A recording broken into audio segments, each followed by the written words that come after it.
446 میں آ کر شیعوں کی حکومت کو ختم کیا طغرل بیگ سلجوکی نے۔ سلجوک مسلمان ہوئے تھے محمود غزنوی کے دور میں، سلجوک ان کے بڑے کا نام تھا۔ تو ایک دفعہ محمود غزنوی نے سلجوک سے پوچھا اگر مجھے تیری مدد کی ضرورت ہو تو کتنے آدمی پیش کر سکتے ہو؟ تو اس نے ایک تیر دیا، کہا یہ ایک تیر ہے میرا، کسی کو یہ تیر بھیج کر میرے علاقے میں بھیج دو تو چند گھنٹوں میں 1,00,000 تلواریں تیرا پیرا دینے کے لیے تیار ہوں، میرے پاس اتنی طاقت ہے۔ تو یہ سلجوک کی نسل میں تھا طغرل بیگ۔ اللہ تعالیٰ نے جب عرب زوال کا شکار ہو گئے اور ضعف کا شکار ہو گئے، جیسے بڑھاپے کا کوئی علاج نہیں، جب قوموں پہ زوال آتا ہے تو اس کا بھی کوئی علاج نہیں، پھر اور قوم کو جگہ ملتی ہے۔ جیسے بڑھاپا ایک فرد پہ آتا ہے، ایسے بڑھاپا قوم پہ آتا ہے۔ قوم کا بڑھاپا جوانی میں نہیں لوٹ سکتا، جیسے فرد کا بڑھاپا جوانی کی طرف نہیں لوٹ سکتا، قوم کا بڑھاپا جوانی کی طرف نہیں لوٹ سکتا، کوئی علاج نہیں، نئی نسل کا آنا ہی علاج ہے۔ تو عرب دھل چکے تھے، 600 سال بہت ہوتے ہیں حکومت کو، اپنی صفات گم کر چکے تھے، اب نئے خون کی ضرورت تھی۔ طغرل بیگ پہلا شخص تھا جس نے آ کر اہل سنت والجماعت کو استحکام بخشا، شیعوں کی حکومت کو ختم کیا، بغداد سے، شام سے، ان سارے علاقوں سے۔ صلاح الدین ایوبی نے اسماعیلی شیعہ کی حکومت کو ختم کیا، مصر۔ العاضد ان کا آخری خلیفہ تھا صلاح الدین ایوبی، نور الدین زنگی رحمۃ اللہ علیہ کا پروردہ تھا، اس کا دوست تھا، اس کے دوست بھی تھا، بچہ بھی تھا اس کے سامنے، زیادہ لکھنے پڑھنے کا شوق تھا۔ پھر اللہ تعالیٰ نے اس سے کام لیا اور اس کو مصر کا گورنر بنا کے بھیجا، مصر کی مدد کے لیے بھیجا۔ تو وہاں اس نے صلاح الدین ایوبی نے وہاں ختم کیا، طغرل بیگ نے یہاں ختم کیا۔ تو پھر سلجوک جو تھے نا یہ اقتدار میں آئے، ادھر ختم ہو گئی سلطنت بنو عباس کی، مصر ایک چھوٹی سی ترکوں کی سلطنت۔ تو اللہ تعالیٰ پھر مرکزیت کے لیے ایک نظام چلایا، دو لشکر آپس میں لڑ رہے ہیں ایک میدان میں، ایک جنگلی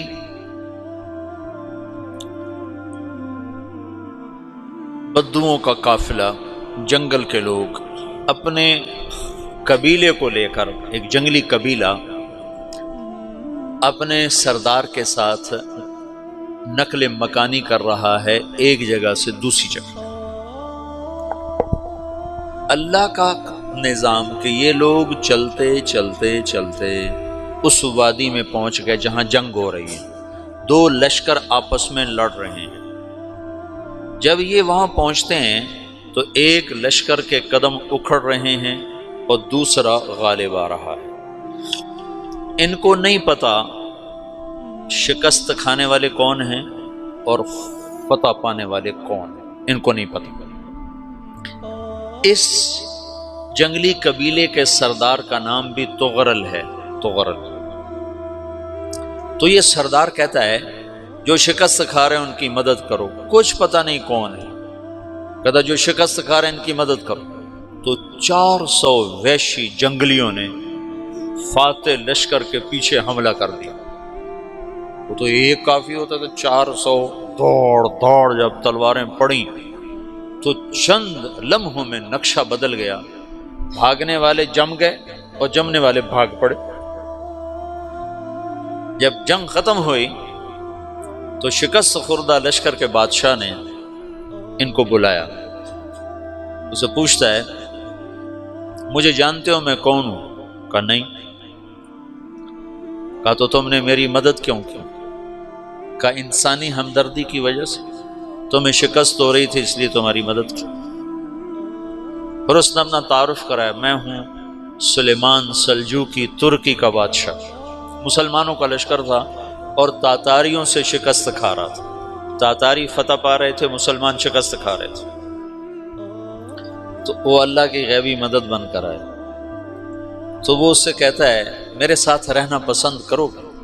تم نے میرے اوپر احسان کیا ہے، میں اس کا بدلہ دینا چاہتا ہوں، میرے ساتھ رہنا پسند کرو گے؟ کہنے کا کر لوں گا۔ تو اس کو لے کر ترکی آیا، اور استنبول اس وقت روم کی حکومت میں تھا، اس سے فتح کیا اس تغرل کے آگے چوتھے پانچویں پڑپوتے محمد فاتح نے۔ تو یہ استنبول ہے، یہ ترکی ہے، بیچ میں ایک چھوٹا سمندر ہے، یہاں ایک جاگیر ہے۔ تو سلطان سلیمان کہتا ہے یہ جاگیر تجھے وقف ہے، ادھر سے رومی مجھے تنگ کرتے ہیں حملے کر کر کے، تو میرا دفاع کرتے رہنا، یہ جاگیر تیری۔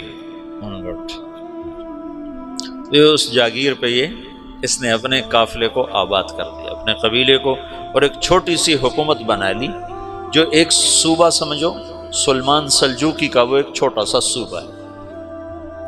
وہاں جب یہ رہ پڑا تو پھر یہ ایک شیخ کے بیعت ہوتا ہے، وہاں شیخ طریقت ہے، ان کے یہ بیعت ہونے جاتا ہے، وہ اس کو رات اپنے پاس ٹھہراتا ہے، تو ایک کمرے میں ان کا خادم ٹھہراتا ہے۔ یہ جب کمرے میں جاتا ہے تو سامنے دیوار میں طاقچے پر قرآن پڑا ہوا ہے، تو یہ تغرل بیگ کہتا ہے یہ کیا ہے، یہ کیا ہے؟ تو وہ خادم کہتا ہے یہ کتاب اللہ ہے، قرآن ہے۔ اچھا، وہ اس کو وہاں چھوڑ کے باہر چلا جاتا ہے۔ وہ دیہاتی آدمی، جنگل کا رہنے والا، پہلی دفعہ زندگی میں قرآن دیکھا، وہ کہتا ہے یہ قرآن ہے، اللہ کی کتاب ہے، میں اللہ کی کتاب کے سامنے سو جاؤں، کتنی بے ادبی ہے۔ تو اس نے ایسے قرآن اٹھایا اور سر پہ رکھ لیا اور کھڑا ہو گیا، ساری رات قرآن سر پہ رکھ کے کھڑا رہا۔ رات کے پچھلے پہر اس کو خواب آیا، کھڑے کھڑے اس نے دیکھا کہ اس کی پشت سے ایک چاند نکلا اور شیخ کی بیٹی کے سینے میں جا کے اتر گیا۔ پھر اس لڑکی کے سینے سے ایک درخت نکلا جو پھیلتے پھیلتے پھیلتے 3 بر اعظم پہ چھا گیا، افریقہ پر، یورپ پر، ایشیا پر۔ پھر اس کی آنکھ کھل گئی، وہ کھڑا ہوا ہے، تو اس نے صبح یہ خواب اپنے شیخ کو سنایا، تو انہوں نے اپنی بیٹی اس کے نکاح میں دے دی۔ اس بیٹی سے ایک بچہ پیدا ہوا، تغرل بیگ نے اس کا نام رکھا عثمان، عثمانی ترک نام سنا ہوا، جو میں نے کل بتایا تھا کہ 1924 میں وہ خلافت ختم ہوئی۔ تو ایک بیٹا پیدا ہوا عثمان۔ عثمان نے پھر ایک نئی اسلامی حکومت کی بنیاد رکھی جو 1924 تک چلتی رہی، کوئی 800 سال یہ حکومت چلی۔ تو حکومت کا شیرازہ بکھرا، لیکن پھر جڑ جاتا تھا، اور وہ قرن اول والا جوڑ کبھی نہ پیدا ہوا، ٹکڑے بن گئے۔ ان ٹکڑوں میں اللہ لوگ پیدا کرتا رہا جو دعوت دیتے رہے، دعوت زندہ رہی۔ جو تربیت کا نظام تصوف کے ساتھ تھا، اب وہ تبلیغ کے ساتھ۔ 2 لشکر آپس میں لڑ رہے ہیں ایک میدان، ایک جنگلی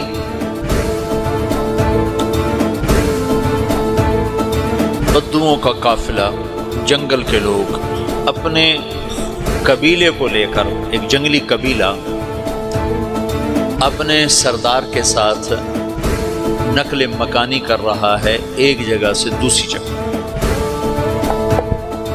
اللہ کا نظام کہ یہ لوگ چلتے چلتے چلتے اس وادی میں پہنچ گئے جہاں جنگ ہو رہی ہے، 2 لشکر آپس میں لڑ رہے ہیں۔ جب یہ وہاں پہنچتے ہیں تو ایک لشکر کے قدم اکھڑ رہے ہیں اور دوسرا غالب آ رہا ہے۔ ان کو نہیں پتا شکست کھانے والے کون ہیں اور فتح پانے والے کون ہیں، ان کو نہیں پتا۔ اس جنگلی قبیلے کے سردار کا نام بھی تغرل ہے، تغرل۔ تو یہ سردار کہتا ہے جو شکست کھا رہے ہیں ان کی مدد کرو، کچھ پتہ نہیں کون ہے، کہتا جو شکست کھا رہے ہیں ان کی مدد کرو۔ تو 400 وحشی جنگلیوں نے فاتح لشکر کے پیچھے حملہ کر دیا۔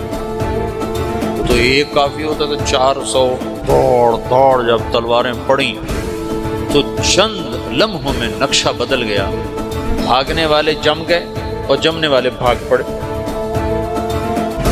جب جنگ ختم ہوئی تو شکست خوردہ لشکر کے بادشاہ نے ان کو بلایا، اسے پوچھتا ہے مجھے جانتے ہو میں کون ہوں؟ کہا نہیں۔ کہا تو تم نے میری مدد کیوں کی؟ کہا انسانی ہمدردی کی وجہ سے، تمہیں شکست ہو رہی تھی اس لیے تمہاری مدد کی۔ اور اس نے اپنا تعارف کرایا، میں ہوں سلیمان سلجوقی ترکی کا بادشاہ۔ مسلمانوں کا لشکر تھا اور تاتاریوں سے شکست کھا رہا تھا، تاتاری فتح پا رہے تھے، مسلمان شکست کھا رہے تھے۔ تو وہ اللہ کی غیبی مدد بن کر آئے۔ تو وہ اس سے کہتا ہے میرے ساتھ رہنا پسند کرو، تم نے میرے اوپر احسان کیا ہے، میں اس کا بدلہ دینا چاہتا ہوں، میرے ساتھ رہنا پسند کرو؟ کہنے کا کر لوں گا۔ تو اس کو لے کر ترکی آیا اور استنبول اس وقت روم کی حکومت میں تھا، اسے فتح کیا اس تغرل کے آگے چوتھے پانچویں پڑپوتے محمد فاتح نے۔ تو یہ استنبول ہے، یہ ترکی ہے، بیچ میں ایک چھوٹا سمندر ہے، یہاں ایک جاگیر ہے۔ تو سلطان سلیمان کہتا ہے یہ جاگیر تجھے وقف ہے، ادھر سے رومی مجھے تنگ کرتے ہیں حملے کر کر کے، تو میرا دفاع کرتے رہنا، یہ جاگیر تیری۔ تو اس جاگیر پہ اس نے اپنے قافلے کو آباد کر دیا، اپنے قبیلے کو، اور ایک چھوٹی سی حکومت بنا لی، جو ایک صوبہ سمجھو سلمان سلجوقی کا، وہ ایک چھوٹا سا صوبہ ہے۔ وہاں جب یہ رہ پڑا تو پھر یہ ایک شیخ کے بیعت ہوتا ہے، وہاں شیخ طریقہ ہے، ان کے یہاں یہ بیعت ہونے جاتا ہے، وہ اس کو رات اپنے پاس ٹھہراتا ہے، تو ایک کمرے میں ان کا خادم ٹھہراتا ہے۔ یہ جب کمرے میں جاتا ہے تو سامنے دیوار میں تاکچے پر قرآن پڑا ہوا ہے، تو یہ تغرل بیگ کہتا ہے یہ کیا ہے، یہ کیا ہے؟ تو وہ خادم کہتا ہے یہ کتاب اللہ ہے، قرآن ہے۔ وہ اس کو وہاں چھوڑ کے باہر چلا جاتا ہے۔ وہ دیہاتی آدمی، جنگل کا رہنے والا، پہلی دفعہ زندگی میں قرآن دیکھا، وہ کہتا ہے یہ قرآن ہے، اللہ کی کتاب ہے، میں اللہ کی کتاب کے سامنے سو جاؤں، کتنی بے ادبی ہے۔ تو اس نے ایسے قرآن اٹھایا اور سر پہ رکھ لیا اور کھڑا ہو، ساری رات قرآن سر پہ رکھ کے کھڑا رہا۔ رات کے پچھلے پہر اس کو خواب آیا، کھڑے کھڑے اس نے دیکھا کہ اس کی پشت سے ایک چاند نکلا اور شیخ کی بیٹی کے سینے میں جا کے اتر گیا۔ پھر اس لڑکی کے سینے سے ایک درخت نکلا جو پھیلتے پھیلتے پھیلتے 3 بر اعظم پہ چھا گیا، افریقہ پر، یورپ پر، ایشیا۔ پھر اس کی آنکھ کھل گئی، وہ کھڑا ہوا ہے۔ تو اس نے صبح یہ خواب اپنے شیخ کو سنایا، تو انہوں نے اپنی بیٹی اس کے نکاح میں دی تھی۔ اس بیٹی سے ایک بچہ پیدا ہوا، تغرل بیگ نے اس کا نام رکھا عثمان، عثمانی ترک نام سنو، جو میں نے کل بتایا تھا کہ 1924 میں وہ خلافت ختم ہوئی۔ تو ایک بیٹا پیدا ہوا عثمان۔ عثمان نے پھر ایک نئی اسلامی حکومت کی بنیاد رکھی جو 1924 تک چلتی رہی، کوئی 800 سال یہ حکومت چلی۔ تو حکومت کا شیرازہ بکھرا لیکن پھر جڑ جاتا تھا، پر وہ کرنے اول والا جوڑ کبھی نہ پیدا ہوا، ٹکڑے بن گئے۔ ان ٹکڑوں میں اللہ لوگ پیدا کرتا رہا جو دعوت دیتے رہے۔